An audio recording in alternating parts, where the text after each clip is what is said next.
Hello guys, स्वागत है आप सभी का आपके अपने यूट्यूब चैनल एजुकेशनल ज्ञान मैथ्स में। आज मैं आपके लिए कराऊंगा सीटेट जुलाई 2024 मैथ के लिए पेडागोजी और कंटेंट का एक मिक्स क्वेश्चन। इससे पहले मैं इसके 8 प्रैक्टिस सेट करा चुका हूं, बट आज मैं आपके लिए 9th प्रैक्टिस सेट कराऊंगा। पेपर 1 एंड पेपर 2 बोथ के लिए बहुत ही ज़्यादा इंपॉर्टेंट है।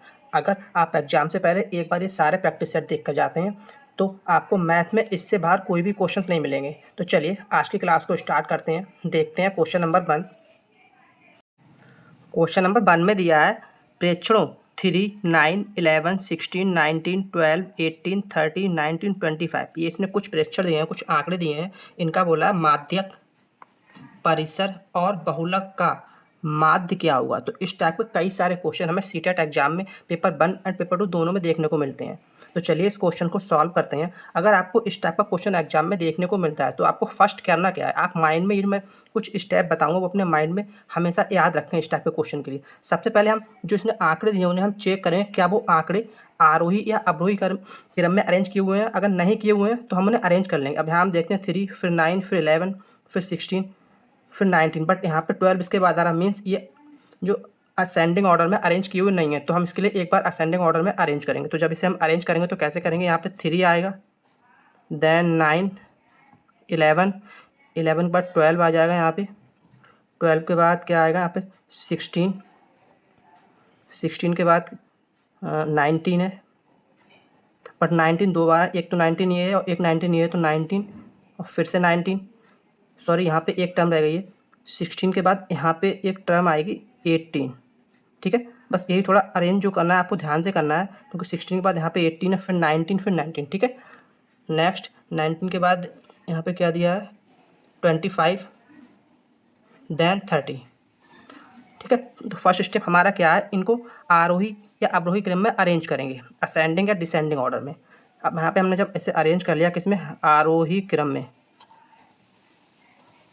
ये आरोही क्रम में इसे हमने अरेंज कर लिया। अब इन्हें हम काउंट करेंगे, टोटल नंबर कितने दिए हैं, टोटल जो टर्म है वो कितनी दी हुई है, 1, 2, 3, 4, 5, 6, 7, 8, 9, 10, मीन्स 10 दी हैं, इवन दी हैं, सम है ये। तो हम क्या करेंगे, आगे से 4 लेंगे और पीछे से ये 4 लेंगे। ठीक है, इनको छोड़ देंगे, आगे से 4 पीछे से 4, इनको हम छोड़ देंगे। बीच में कितने दो टर्म हमें बची हैं, एक 16 एक 18। अब इनका हमें क्या निकालना है, माध्यक। माध्यक हमारा क्या होता है, जो बीच की टर्म होती है वही तो हमारी माध्यक होती है, बट यहाँ पे बीच की टर्म 2 आ रही हैं, तो मीन्स माध्यक क्या होगा, इन दोनों के बीच में कोई होगा। ठीक है, तो 16 और 18 के बीच में क्या आ रहा है, 17। तो 17 हमारा क्या हो जाएगा, माध्यक। ठीक है, ये इसकी माध्यक निकालने की ट्रिक है। अब इसे अगर आप ऐसे आपको समझ नहीं आ रहा है तो आप इसे ऐसे ही फाइंड कर सकते हैं, इन दोनों को ऐड करें 16 + 18 और डिवाइड बाई 2 से कर दें। तो जब हम इसे डिवाइड बाई 2 करेंगे तो यहाँ पे 16 और 18 ये 34 हो जाएगा, और जब डिवाइड बाई 2 करेंगे तो कितना मिल जाएगा, 17। ठीक, तो यहाँ से आप डायरेक्ट जो दो टर्म बचेंगे उसके बीच वाला क्या हो जाएगा, मीडियन। तो 17 हमें क्या मिल गया, इसका मीडियन। क्लियर है, समझ में आया आपके लिए। नेक्स्ट इसने बोला परिसर। परिसर हमारा क्या होता है, रेंज। ये मैंने जो प्रीवियस वीडियो कराई है उसमें भी आपको बता रखा है, परिसर को हम क्या बोलते हैं, रेंज। तो परिसर निकालने का क्या फॉर्मूला है, मैक्सिमम नंबर, जो बड़ा सा बड़ा number, maximum number minus minimum number, मतलब मैक्सिमम नंबर में से मिनिमम नंबर को जो माइनस करेंगे, जो हमें दिया है आंकड़े, तो हमें क्या उसकी रेंज, उसका परिसर मिल जाएगा। तो चलिए अगर यहाँ पे हम परिसर निकालते हैं, मैक्सिमम क्या दिया है यहाँ पे 30, इसमें से जब मिनिमम किया है 3, तो जब माइनस करेंगे तो कितना मिलेगा 27। तो 27 हमें क्या मिल गया, परिसर, रेंज, और 17 क्या मिल गया, माध्यक। नेक्स्ट ने बोला बहुलक। तो बहुलक हमेशा फाइंड करने के लिए मैं आपको एक टर्म बता रहा हूँ, आप बहुलक को जब भी पढ़ेंगे, बहुलक, बहु मतलब बहुत सारे, तो जो आंकड़े दिए हैं उसमें बहुत सारे क्या दिए हैं, यहाँ पे 3 एक बार है, इसमें हम चेक करेंगे 3 एक बार है, 9, फिर 11, फिर 12, बस एक 19 ऐसा है, ये जो 19 है ये 2 बार दिए हैं। तो जो नंबर सबसे ज़्यादा बार आता है दिए हुए आंकड़ों में भाई हमारा बहुलक होता है। तो यहाँ पे बहुलक क्या हो जाएगा हमारा, अगर यहाँ हम देखते हैं तो बहुलक कितना आ जाएगा यहाँ पे 19। तो बहुलक 19 हो गया, 27 परिसर रेंज हो गया, और 17 हमारे क्या माध्यक होगा। निकालना क्या है, इसने बोला माध्य, इन तीनों का माध्य निकालना है। ये यहाँ पे आंसर नहीं है, बट इनका माध्य हमें फाइंड करना। तो चलिए इनका माध्य हम फाइंड करते हैं। माध्य मतलब क्या होता है, एवरेज, औसत। माध्य मीन्स एवरेज या औसत। तो औसत हम कैसे निकालते हैं, इन तीनों को ऐड करेंगे हम, 17, 27 और 19, इन तीनों को क्या करेंगे हम ऐड, और ऐड करके डिवाइड बाय 3 से कर देंगे। तो यहाँ पे जब हम ऐड करेंगे तो 20 और 10 30, 30 और 10 40, और 7 7 14, और ये 9 23, तो 63 टोटल करेंगे तो कितना हो जाएगा 63। डिवाइड बाय कितने करेंगे, 1 2 3, 3 टाइम है ना, तो 3 से हम डिवाइड कर देंगे। एवरेज हम कैसे निकालते हैं, सम ऑफ टोटल नंबर और डिवाइड बाय जितने नंबर दिए हैं उससे। अब सिर्फ डिवाइड करेंगे तो हमें क्या मिलेगा, 3 से काटेंगे तो 3 दूनी 6 और 3 एकम 3, मीन्स यहाँ पे हमें माध्य कितना मिल जाएगा 21, जो क्या होगा हमारा इस क्वेश्चन का answer. Clear, option number A. Clear है, समझ में आया। इस टाइप के कई सारे क्वेश्चन हमें सीटेट एग्जाम में देखने को मिलते हैं, तो मैंने बहुत ही आराम से स्टेप बाय क्वेश्चन को सॉल्व कराया है। अगर कहीं भी कोई कन्फ्यूजन है तो एक बार मुझे कमेंट में आप ज़रूर बताएं। अगर क्लास अच्छी लगे तो वीडियो को लाइक कीजिए, शेयर कीजिए और चैनल को सब्सक्राइब जरूर कीजिए। चलिए नेक्स्ट क्वेश्चन देखते हैं। क्वेश्चन नंबर 2 में बोला है, ये पैडागोजी का क्वेश्चन है, निम्न में से कौन सा कथन असत्य है। ठीक है, तो इस टाइप का क्वेश्चन में अगर पैडागोजी में आपको क्वेश्चन मिलता है तो आपको क्वेश्चन को पढ़ना बहुत अच्छे से, और जो उसने पूछा है उसे एक बार हाईलाइट कर लें। इसने यहाँ पे पूछा है असत्य, मतलब रॉन्ग कौन सा है इसमें, गलत कौन सा, तो ये जो असत्य शब्द है इसको वर्ड के लिए हम हाईलाइट कर लेंगे, ताकि हमारे माइंड में रहे कि हमसे कभी कभी हमें एक गलती हो जाती है कि उसने असत्य पूछा और हम सत्य बता देते हैं। तो इसके लिए जो उसने पूछा है उससे हम हाईलाइट कर लेंगे। हमने असत्य को थोड़ा सा हाईलाइट कर लिया ताकि हमारे माइंड में हमेशा ये बना रहा है कि हमसे असत्य पूछा है। तो चलिए अब हम ऑप्शन देखते हैं। ऑप्शन नंबर ए में बोला, एक ऐसी परिमेय संख्या है जिसका कोई व्युत्क्रम नहीं होता। तो चलिए हम यहाँ पे आपको बताते हैं। एक 1 है, परिमेय संख्या क्या होती है, जो पी वाई क्यू के फॉर्म में हो, किसमें पी वाई क्यू के। ठीक है, ये हमारी परिमेय संख्या होती है पी वाई क्यू के फॉर्म में हो। तो अगर एक को हम यहाँ पे देखेंगे, एक को 1/1 लिखेंगे, पी वाई क्यू के फॉर्म में लिखेंगे, तब भी हमें क्या 1 ही मिलेगा। तो इसने ही तो बोला एक ऐसी परिमेय संख्या है जिसका कोई व्युत्क्रम नहीं होता। तो ठीक है, ये क्वेश्चन मतलब इसने ऑप्शन दिया है सही है, एक का कोई व्युत्क्रम नहीं होता। नेक्स्ट देखते हैं, केवल 2 ही ऐसी परिमेय संख्या है जो स्वयं का व्युत्क्रम है। तो चलिए इसको भी हम चेक करके देखते हैं।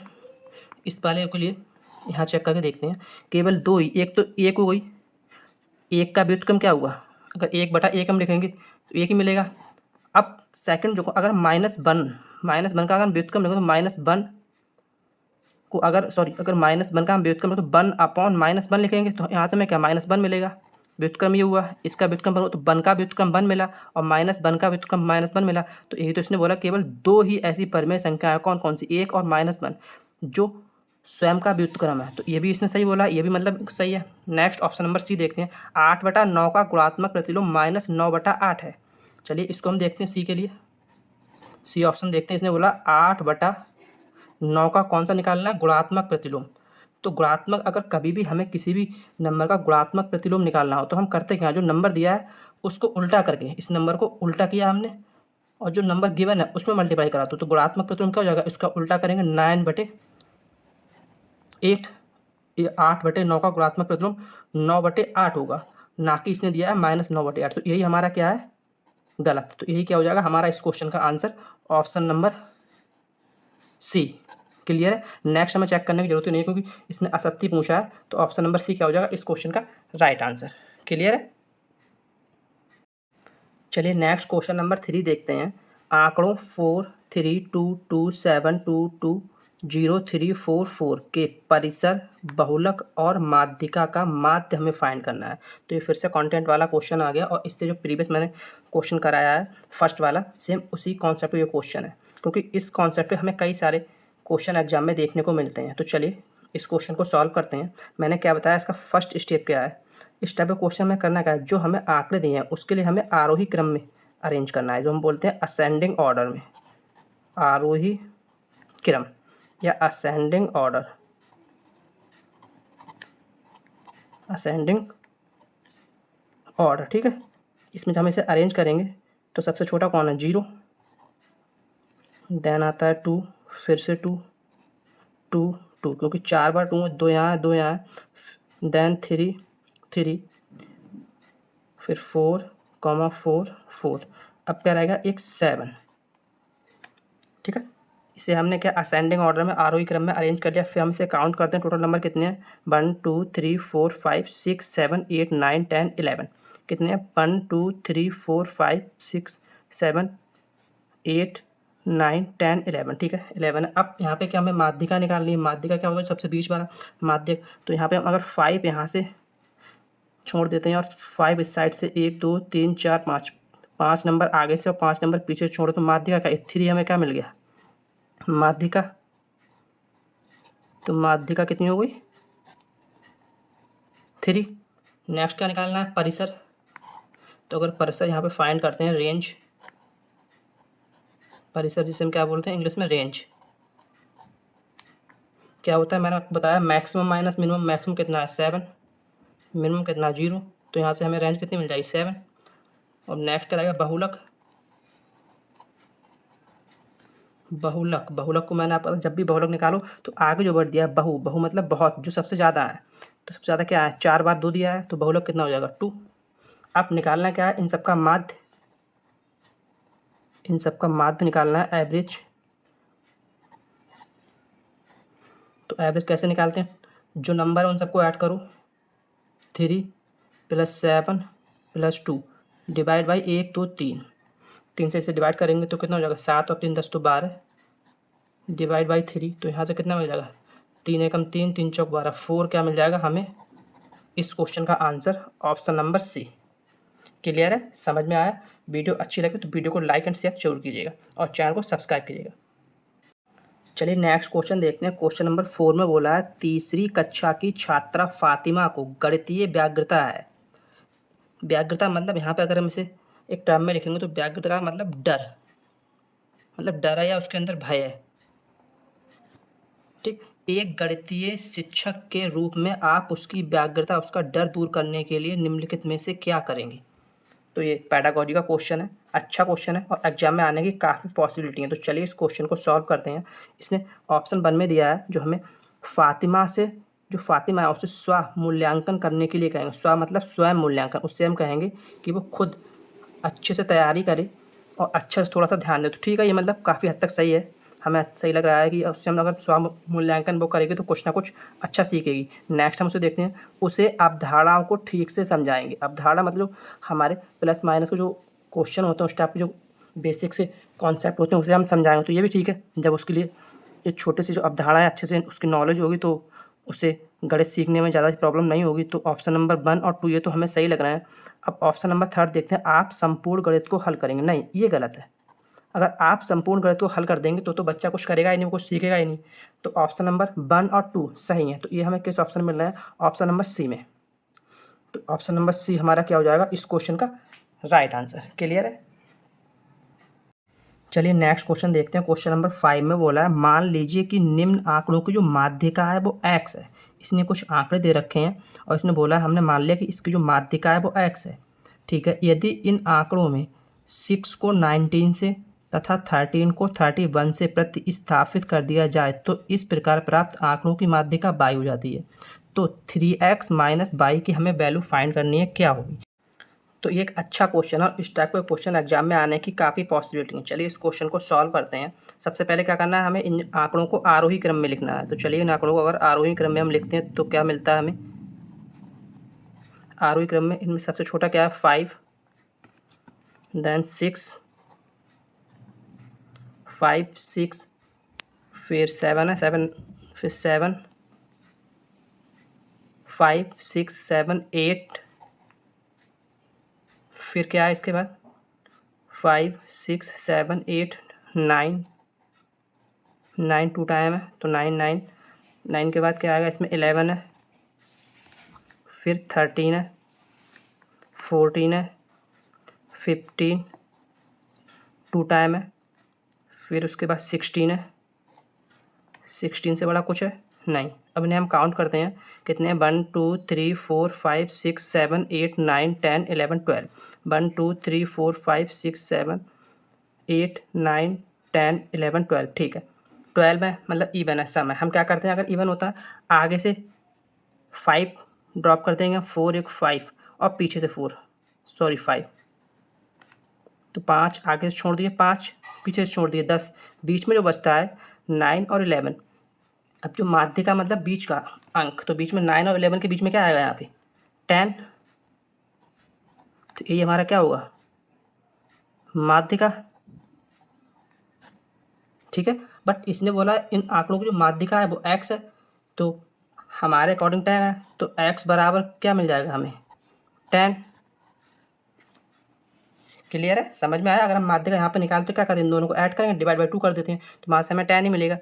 नेक्स्ट ने क्या कंडीशन दी है, अगर इन आंकड़ों को 6 को 19 से तथा 13 को 31 से प्रतिस्थापित कर देते हैं, तो अगर चलिए हम इसे करते हैं, तो यही अगर है तो 5 6 7 8 9 9 क्या किया 6 को, सॉरी यहाँ पे जो 6 है 6 को इसने किस क्या है 19 से, तो 19 सब बड़ा होगा 16 से ही बड़ा होगा, तो लास्ट में आएगा, तो यहाँ पे 6 हटा दें हम, क्योंकि 6 की जहाँ पे यहाँ पर कंडीशन आप यहाँ पे कहीं पे लिख लें इस तरह से कंडीशन कि क्या किया इसने 6 को 19 से प्रतिस्थापित किया, और क्या किया 13 को 31 से। ये दोनों कंडीशन आपको अगर इस तरह से लिख लोगे तो थोड़ा सा आपके माइंड में रहेंगी। क्या किया 6 को 19 से और 13 को 31 से, तो यहाँ पे 6 था, तो 6 जब 19 किसके 16 से बड़ा है तो लास्ट में आ जाएगा वो, तो 6 हमने यहाँ से हटा दिया, 5 फिर 7 फिर 8 फिर 9 फिर 9 देन 11 13 को किससे करना है 31 से, तो वो 31 भी 19 से बड़ा तो लास्ट में आ जाएगा, तो यहाँ पे 13 हटा दो 14 आ जाएगा, देन 15 16 के बाद ये 19 आया, क्योंकि 6 को हमने रिप्लेस किया है 19 से, तो अब यहाँ पे ये 19 आ जाएगा, देन 31 आ जाएगा। ठीक, अब इस कंडीशन में इसने बोला है कि इस तरह से करने से जो माध्यिका मिलती है वो बाई मिलती है, तो हम क्या करेंगे यहाँ से माध्यिका निकालेंगे, तो 1 2 3 4 5 यहाँ से छोड़ेंगे, और 2 और 2 4 5 यहाँ से छोड़ेंगे, मतलब इन दोनों को ऐड करेंगे और ऐड करके डिवाइड 2 कर देंगे, तो हमें क्या माध्यिका मिल जाएगी। तो अगर हम यहाँ से हम माध्यिका निकालेंगे 11 प्लस, और यहाँ से हम इसकी माध्यिका फाइंड करेंगे 11 प्लस 14 डिवाइड बाई 2, तो ये कितना 25 हो जाएगा, डिवाइड बाई 2 करेंगे तो यहाँ से हमें क्या मिल जाएगा 12.5, तो ये क्या होगी हमारी बाई की वैल्यू, बाई बराबर 12.5 और x बराबर 10। अब निकालना क्या है इसने फाइंड का करना है 3x माइनस बाई, तो बस अब हम यहाँ पे इसकी वैल्यू पुट कर देंगे, क्या दिया है 3x माइनस बाई, जब वैल्यू पुट करेंगे 3x यहाँ पे 10 है तो यहाँ 30 हो जाएगा, माइनस बाई की यहाँ पे 12.5 है, तो जब इसको हम इसमें से माइनस करेंगे तो माइनस करके हमें क्या मिल जाएगा, अगर 12 जाएगा तो 18 तो 17.5। ठीक है, ये क्या होगा हमारा इस क्वेश्चन का आंसर। यहाँ पे ये ऑप्शन जो दिए हैं थोड़े से मिसप्रिंट हो गए किसी तरह से, आप तो किसी भी ऑप्शन को अब एक को 17.5 कर लीजिए, तो ऑप्शन नंबर सी क्या हो जाएगा हमारा इस क्वेश्चन का राइट आंसर। क्लियर है। नेक्स्ट क्वेश्चन नंबर 6 में दिया है सांख्यिकी में विचरण का विश्लेषण नामक विधि का मुख्य श्रेय किसे जाता है। तो ये अच्छा क्वेश्चन है, लास्ट टाइम ये क्वेश्चन आया भी था। तो चलिए इस क्वेश्चन का राइट आंसर है वो ऑप्शन नंबर डी है, जो गॉस है। गॉस ने हमें विचरण का विश्लेषण। नेक्स्ट क्वेश्चन नंबर 7 में बोला है निम्नलिखित में से कौन से कथन प्राथमिक स्तर पर अधिगमकर्ताओं में गणित अधिगम के बारे में सही हैं। अब इसमें इसने क्या पूछा है सही, तो जो हमसे पूछा है उसे हम एक बार जरूर हाईलाइट कर लें। सही पूछा है इसने ना, तो चलिए अब ऑप्शन पढ़ते हैं। बच्चे विद्यालय में गणित के बारे में कुछ विचारों या मतों के साथ आते हैं, तो ये ठीक है, ये पॉजिटिव वे में बताया गया है हमें कि जो बच्चे अब हम स्कूल में आते हैं विद्यालय में आते हैं उनके अंदर कुछ ना कुछ विचार और मत होते हैं। नेक्स्ट ऑप्शन देखते हैं हम। विद्यालय आने से पहले गणित के बच्चों के विचार या मत स्कूली गणित के लिए असंगत होते नहीं। अगर कोई वर्ड ऐसा मिल रहा है असंगत, केवल, इस टाइप का कोई वर्ड मिल रहा है तो वो निगेटिव सेंस में होता है, तो ये तो गलत होगा हमारा। नेक्स्ट देखते हैं। बच्चों में दिक् स्थान संबंधित समझ केवल, अब कौन सा मिल गया केवल ज्यामितीय अध्ययन के दौरान विकसित होती है, ऐसा कुछ भी नहीं है, ये भी नेगेटिव सेंस में है, गलत है। नेक्स्ट यह है प्राथमिक कक्षाओं के बच्चे अपने परिवेश में आकृतियों को पहचानने में सक्षम होते हैं, ये ठीक है, पॉजिटिव सेंस में है। जो बच्चे होते हैं वो अपने परिवेश में जो आकृतियाँ होती हैं कुछ उनको पहचानते हैं अच्छे से, तो ऑप्शन नंबर 1 और 4 ये सही है। ये हमें किस में मिलना है ऑप्शन नंबर ए में, तो ऑप्शन नंबर ए क्या होगा हमारा इस क्वेश्चन का राइट आंसर। क्लियर है। चलिए नेक्स्ट क्वेश्चन देखते हैं। Question number 8। ए और बी किसी काम को 12 दिन में करते हैं, बी और सी इस काम को 15 दिन में करते हैं, सी और ए इस काम को 20 दिन में करते हैं। ठीक है, ए अकेले इस काम को कितने दिन में कर सकता है ये हमें फाइंड करना है। तो टाइम एंड वर्क से क्वेश्चन है और यहाँ से भी हमें कुछ क्वेश्चन एग्जाम में देखने को मिलते हैं। तो चलिए इस क्वेश्चन को सॉल्व करते हैं और इस क्वेश्चन को सॉल्व करने की ट्रिक देखते हैं। इसने हमें दिया ए और बी जो काम को कितने दिन में कर रहा है 12 दिन में। ठीक है, बी और सी दिया है ये काम को कर रहा है 15 दिन में, और सी और ए ये काम कर रहे हैं 20 दिन में, ठीक है। अब क्या करते हैं हम, इन तीनों का हम एलसीएम निकालते हैं। तो एलसीएम कितना निकलेगा 60, और जो एलसीएम मिलता है वो हमारा क्या होता है टोटल वर्क, कुल काम। यहाँ से हम इनकी एफिशिएंसी निकालेंगे, काम करने की क्षमता। तो क्या करते हैं, अगर 12 से 60 को डिवाइड करेंगे हम, तो यहाँ पे हमें क्या मिल जाएगा 12 पंजे 60। 15 से जब 60 को डिवाइड करेंगे तो 15 चौका 60, 4 मिल जाएगा। और जब 20 से 60 को डिवाइड करेंगे तो यहाँ पे हमें इसकी एफिशिएंसी C प्लस ए की कितनी मिल जाएगी 3। अब यहाँ पे A प्लस बी की एफिशिएंसी 5 है, B प्लस सी की 4 है, C प्लस ए की एफिशिएंसी 3 है। ये हमें क्या मिलती है एफिशिएंसी, कार्य करने की क्षमता। ये क्षमता मिल गई, ये टाइम है, ये टोटल वर्क है। अब इसने बोला क्या है कि ए अकेले इस काम को कितने दिन में कर सकता है। तो अगर हम इन तीनों को एफिशिएंसी निकालेंगे तो ए प्लस बी प्लस सी, ये ए प्लस बी प्लस सी कितने 2 टाइम हो जाएंगे। जब इन तीनों को ऐड करेंगे क्वेश्चन को, तो हमें 2 टाइम ए प्लस बी प्लस सी मिल जाएगा। और इनको जब ऐड करेंगे तो 5 और 4 9 और 3 12। तो यहाँ से ए प्लस बी प्लस सी अगर फाइंड करेंगे तो कितना 6 मिल जाएगा, उनको 2 इधर आके इसे डिवाइड करेंगे तो 6 मिल जाएगा, ठीक है ना। निकालना हमें क्या है, ए की निकाल लेंगे। तो ए की हम एफिशिएंसी फाइंड करेंगे तो बी प्लस सी की एफिशिएंसी कितनी है, यहाँ पे बी प्लस सी की एफिशिएंसी देखेंगे तो बी प्लस सी की एफिशिएंसी 4 है। तो ए की अगर हम एफिशिएंसी निकालेंगे तो बी प्लस सी की इसमें से हमें माइनस करनी पड़ेगी, ठीक है ना। तो जब माइनस करेंगे हम यहाँ पे तो 6 माइनस 4 मतलब कितनी 2 मिल जाएगी हमें। ए अकेले ए की एफिशिएंसी कितनी 2 मिल गई। अब ए काम को कितने दिन में फिनिश करेगा, ए तो हमें निकालना है, तो टाइम निकालना है ना कि ए कितने टाइम में फिनिश कर देगा। टोटल काम कितना है 60, एफिशिएंसी कितनी 2 की एफिशिएंसी से काम करा दूँ डिवाइड बाई 2, क्योंकि यहाँ पे एक बेसिक सा फॉर्मूला होता है, क्या होता है टाइम बराबर वर्क अपॉन एफिशिएंसी, यही मैंने यहाँ पे लगाया है। तो यहाँ से जब इसे सॉल्व करेंगे तो कितना मिल जाएगा 30 दिन, जो क्या होगा हमारा इस क्वेश्चन का answer option number C. Clear है, समझ में आया।